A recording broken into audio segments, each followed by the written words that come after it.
would like to apologize na na-stress siya kanina sa gulo. Pero, kailangan gumawa kami ng paraan para makausap ka. Sabi ko naman sa'yo, you're already part of his family and we will not easily give up on you. Actually, Florence, may gusto pang kumausap sa'yo. Anak, si nanay po. Kasama din si tatay. Siguro kailangan na natin ipaintindi kay Florence that you have to cut all ties with the Ferrells. I know all about you and that Ferrell boy, yung Nero. I will never allow that relationship. And I will never accept a Ferrell to be part of this family. Ngayon, kung hindi mo ako pakikinggan, I will pull you out of your university and send you abroad. May good news ako sa inyo. Teka, mukhang wrong timing ako. Sorry if I intruded in this family matter. May nakakita na po ba dun sa tunay na pumatay sa tunay na nanay ni Florence? Ayon sa aking pagsisiyasat, nananatiling unsolved. Unsolved o unresolved? At yan ang kinakatakot ko. Delikado pa rin ang buhay ni Florence kasi may danger pa rin ang mga Alberos. Sandali. Do you remember anything that night nung pinulot ninyo si Florence? Relax ka lang. Huwag ka magpa-pressure ha. Maaalala mo rin yan. She was the love of my life. Dapat nakilala mo siya. Actually, lagi ko na po siyang napapanaginipan. Pinatay siya ng mga Ferrells, Celestina. Sila ang pumatay sa nanay mo. So I believe it's time na putulin mo na ang lahat ng relation mo sa mga Ferrells. Alam kong mahirap paniwalaan. Pero sila lang ang may dahilan gawin ito. Ano nangyayari? Ewan ko dito. Ano bang ginagawa mo?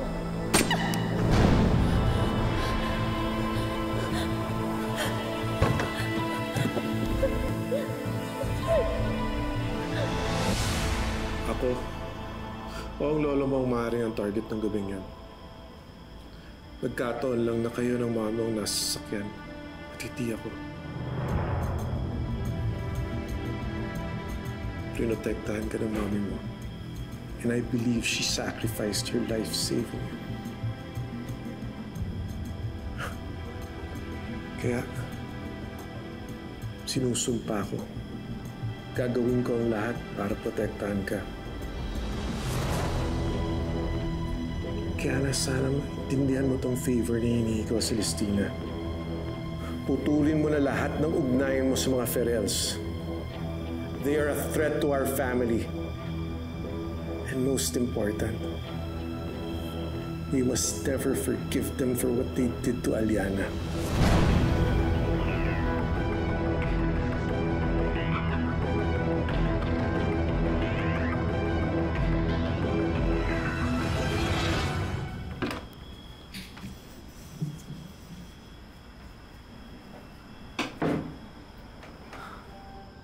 Pinatay siya ng mga Ferrells, Celestina. Sila ang pumatay sa nanay mo. So I believe it's time na putulin mo na ang lahat ng relation mo sa mga Ferrells. Prinotektahan ka ng mami mo. And I believe she sacrificed her life saving you. Kaya, sinusumpa ko. Gagawin ko ang lahat para protektahan ka. Kaya na sana tindihan mo tong favor na hinihingi ko, Celestina. Putulin mo na lahat ng ugnayan mo sa mga Ferrells. They are a threat to our family. And most important, we must never forgive them for what they did to Aliana.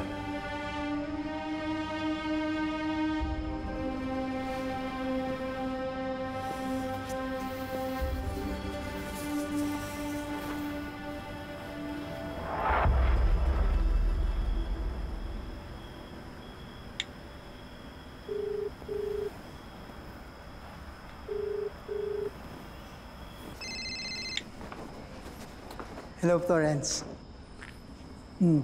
Bakit? Miss mo na ako agad, no? Nero, kailangan nating mag-usap.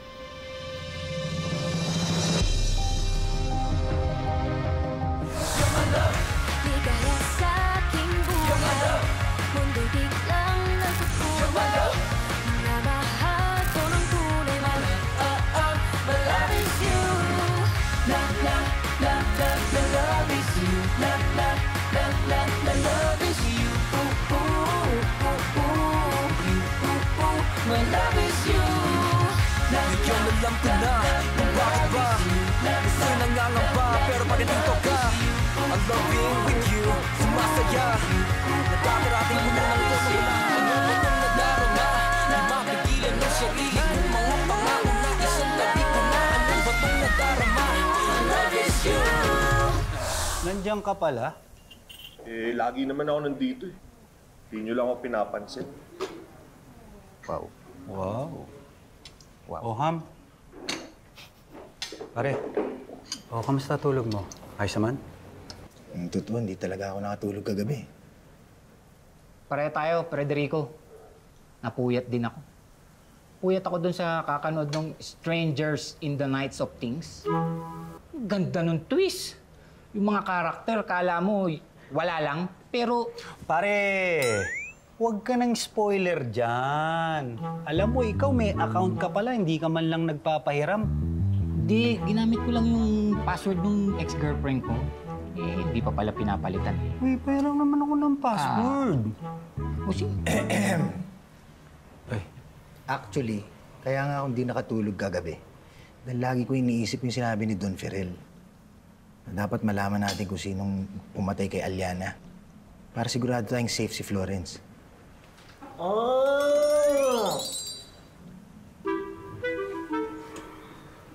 Anyway, wala ka man lang bang naaalala, pare? Kahit ano lang. Ako nga eh. Ako nga hindi kumain eh. Wala na kumain. Yung 3 cups of rice na in-order ko nga, kinuha mo pa yung isang talaga. Dali-dali, nahihilo ko. Hala, mga ba sinasabi ko sa'yo? O, sige, mamaya, inom tayo ng gamot. Teka na. Basta, ako na bahala. O, tara na, inaantok ka na. Sakit pa yung ulo mo, umuwi na tayo. Tara na. Nahihilo. Okay na. Kuya, may nakita ba kayong babaeng dumaan dito? Wala naman. Wala? Wala. Sige, salamat. Konti-konti, naalala ko siguro yung hugis ng ulo, hugis ng mata. Alam mo, bakit hindi na lang kaya natin ipa-drawing?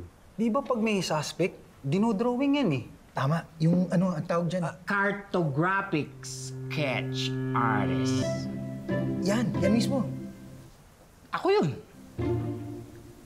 Kung di mo na itatanong, buti na itanong niyo. Bago ako maging kartero, dati akong cartographic sketch artist. Yan talaga yung in-applyan ko sa munisipyo. Kaya lang, ginawa nila akong kartero. Wow! From cartographic to kardinero to kartero? Kailangan kumita ng pera. Kailangan rumakit. Dati nga may pelikula. Kinuha ko extra. Alam mo yung role? Boy Next Door. Dramatic actor. Basta lahat. Kailangan makaipon. Para, alam mo yun, makapag-settle down with my babes. Uwe! May babes ka? Yan, lagay eh. Ikaw lang ang may baby cake sa storyang to. Teka lang, baka malayo na tayo eh. Totoo bang kaya mo mag-drawing? Oo nga. Totoo nga.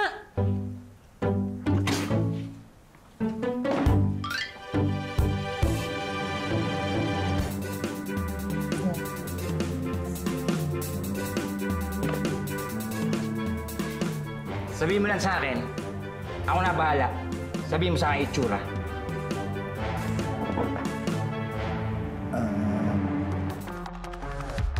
Kinalang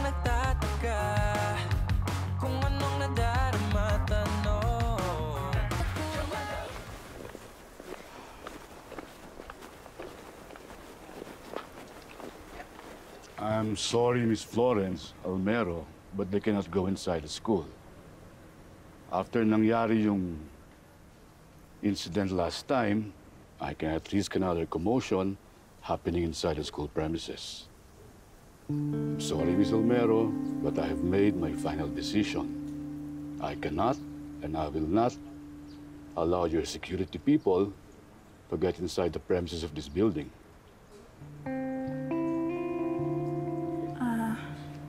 Hintayin niyo na lang po ako dito sa labas.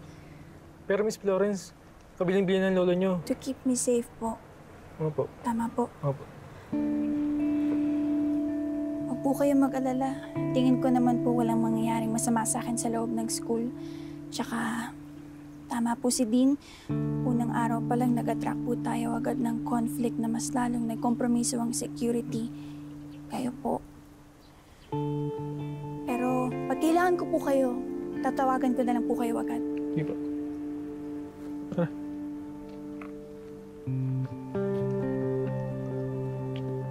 Salamat, Miss Florence. You handled that really well. You are truly one of our brighter students. Walang anuman po din.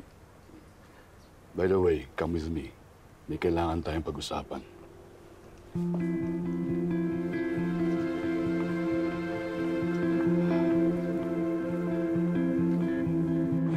Dean Alvaro, okay naman po yung grades ko, di ba? Good grades naman. Bakit kailangan niyo po akong makausap? Am I in trouble po ba? Masususpend po ba ako dahil sa ginawa ng bodyguards ko? Eh, yung totoo, ayaw ko naman po nun eh. Wala lang po akong magawa kasi yun ang gusto ni Daddy. Sumunod ka na lang. Pero bakit kailangan niyo po akong mausap kung wala naman ako ginawang masama? It's because mayroong gustong kumuusap sa'yo, Florence.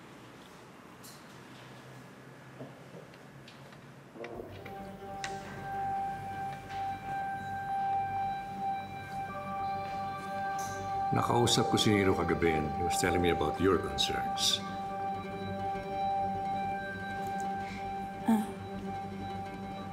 Totoo po bang may kinalaman po kayo sa nangyari kay Mami? Lorenzo was right. Naging intense yung aming rivalry sa business. Galit na galit ako, nakapagbitaw ako ng masasamang salita to Rogelio in front of Lorenzo. Galit na galit ako. I was mad, but I was in pain. I was angry at the prospect of losing my wife. Ibinaling ko yung galit ko sa business ventures namin ni Rogelio. Kaya nakapagbitaw ko ng masasamang, masasakit na salita in front of Lorenzo. Pero si Lola Amanda mo ang nagpa-realize sa akin na huwag magalit at tanggapin ang panahon na meron kami. She lived for years, pero nakita niya at nakilala niya ang 5 niyang apo.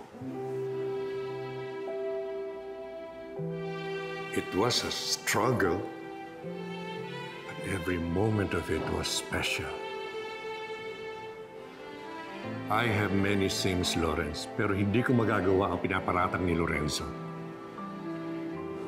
Hindi ko magagawang tanggalan ka ng karapatang makilala ang sarili mong ina at magkaroon ng buong pamilya.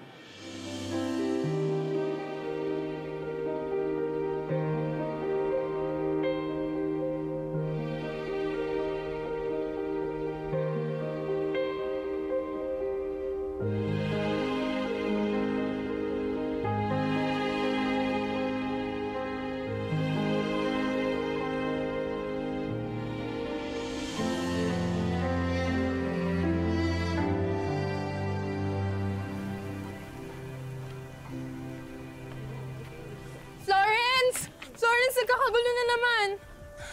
Anong nagkakagulo? Yung mga bodyguards mo. Pati yung mga Ferel. Nagbabakbakan na naman. Saan? Doon.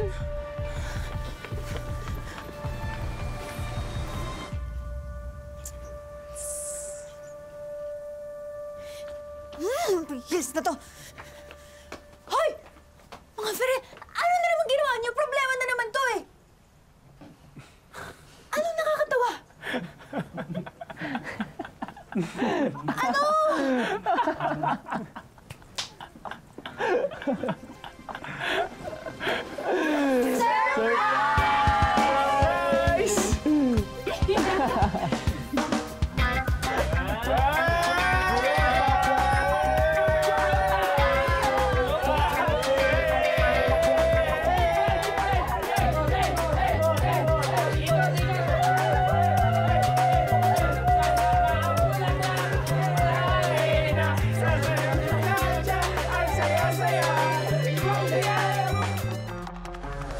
Lagi na lang nagtataka kung anong nadarama tanong. Let's go!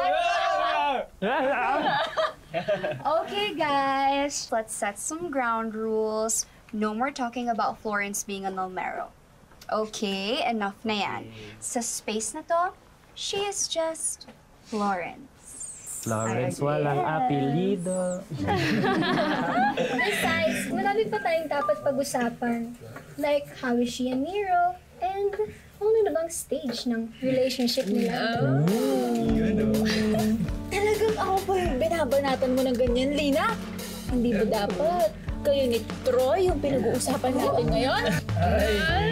Ano yan, hot seat ka. Just followed your advice, guys. We're not yet there, but it's getting there. Ay, so kasalanan ko pa. Tumulong na nga ako eh. Grabe, nakakakilig naman. Basta kami ni Tristan, we're getting there na rin. Uy, tumigil ka nga. The last thing I want in this world ay maging trophy boyfriend mo. Oy, grabe ka naman.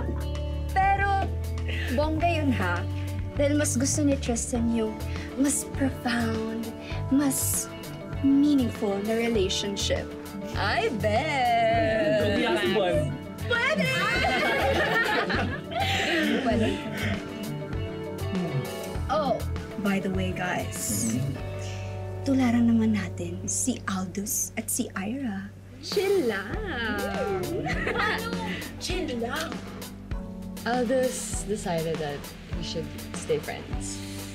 Ira, you're nice. Sinabi ko na yun sa'yo, di ba? Pero maniwala man kayo, hindi. Yung relasyon na yan, wala pa siyang sa isip ko eh. Playboy ka lang. Sounds like an excuse just to say no to Ira. Of course not, Antonia. Ira is an amazing person. Pero, I hope nga one day is mag-cross ang landas ko. And, sana pagkita namin ulit, parehas na kaming gusto sa buhay. Wow. Playboy ka lang. Pero kapag nag-cruise ang landas natin, Aldous, probably I'm taken na. Named Aldous Ferrer. Possibly dating Tom Holland. Ay, wow! Zendaya? Yeah. Ay mo kaya gamboy. Ikaw, Owen. Well, actually, I'm with Aldous on this one. Dating isn't really my priority right now. Yeah. I want to travel. With Antonia. Explore the world. With Antonia. By myself. With Antonia. To find myself. With Antonia. She's so wrong. Naman ko naman yan. No, but that really does sound like a fun idea. Me? Ikaw, Florence. May plans ka ba?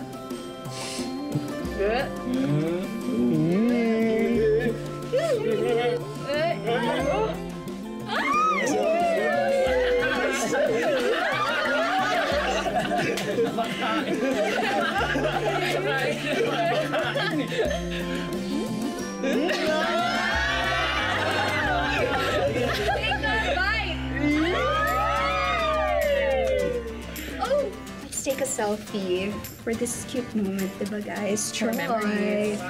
Take a photo for us. Selfie tayo. Selfie! So ikaw gusto mag-selfie, tapos ako mag-take? Yeah.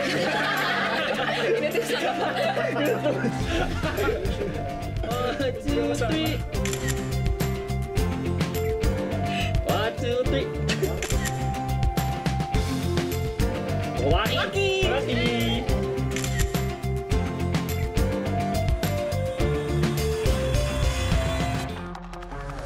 Lagi na lang nagtataka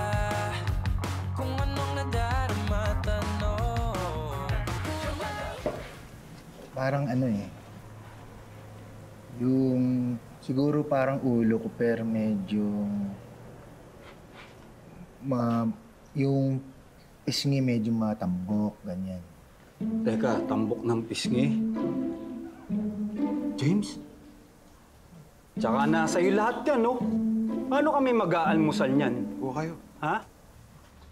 Ano ka rin eh? Yan, di ka pinapansin eh. O, tapos? Basta sigurado din ako yung mata niya. Nakakatakot. Parang walang gagawin na mabuti. O ano? Nakuha mo ba? Alam mo, Frederico, parang kilala ko tong taong dinidescribe mo. Mukhang hindi talaga gagawa ng mabuti to eh. Eto ba?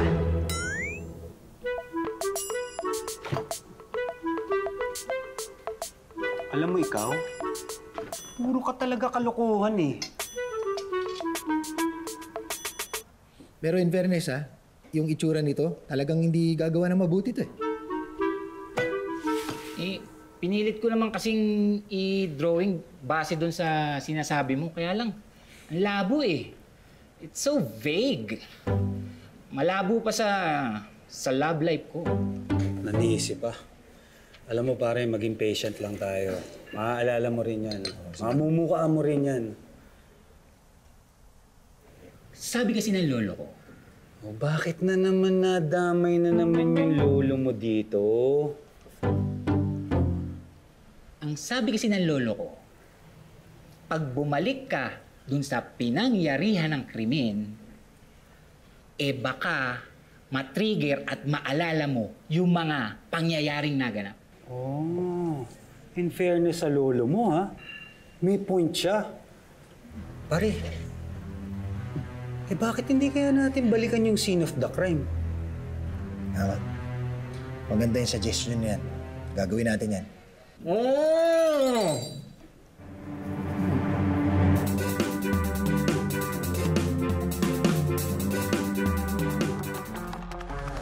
Lagi na lang nagtataka kung anong nadarama tanong. Bakit hindi mo sinigot si Antonia? Kasi hindi ko rin alam isasagot ko eh. Parang sa unang beses sa buhay ko, wala akong plano. Imaginein mo, ang pangarap ko lang dati, makatapos ng pag-aaral agad, suportahan ng todong-todo si nanay at tatay, tapos madala sila sa Europe at Boracay. Mga pangarap ng isang simpleng tao. Sa sitwasyon ko kasi ngayon, parang ang hirap mangarap. Paano ba mangarap kung meron kang maimpluwensyang pamilya? Paano ba mangarap ang isang almero?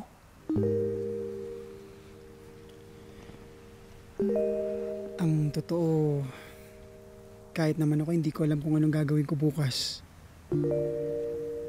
Pero meron lang ako isang bagay na sigurado. Kung ano man ang bukas na naghihintay sa akin, gusto ko na kasama kita. Grabe naman. Hulog na yung puso ko sa'yo,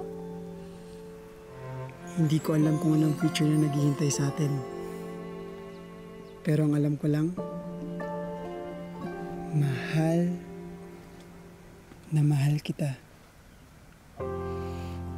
At mahal na mahal din kita. Nero Sebastian Araneta Peren.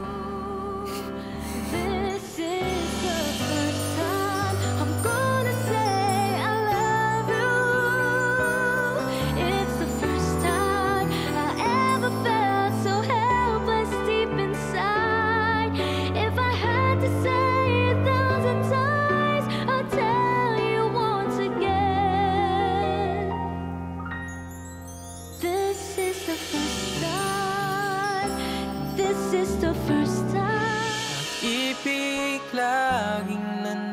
man sa lungkot o saya. Talaga bang lahat na lang na nasa akin ay gusto mong kunin? Wala akong kinuha sa'yo, Rogelio. Enough already! I looked up to you like a big brother. Tapos anong ginawa mo sa akin? You took Amanda away from me. Nagmamakaawa ako. Yung mga hinanakit natin at sama ng loob, huwag din nating ipasa at ipamana sa mga bata.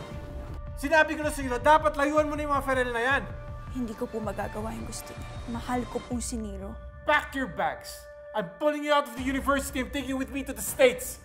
Kung ipipilit natin na malapit si Florence, the conflict between the Farrells and the Almeros can escalate.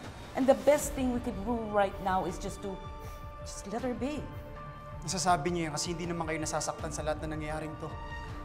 Hindi ko talaga gusto yung pamamalakad ng daddy mo. Kaya hindi ako pwedeng manood na lang habang nahihirapan ka. Dahil nangako ako sa Mami Aliana mo. Nasisiguraduhin ko na maayos at masaya ang anak niya. Sumama ka sa akin.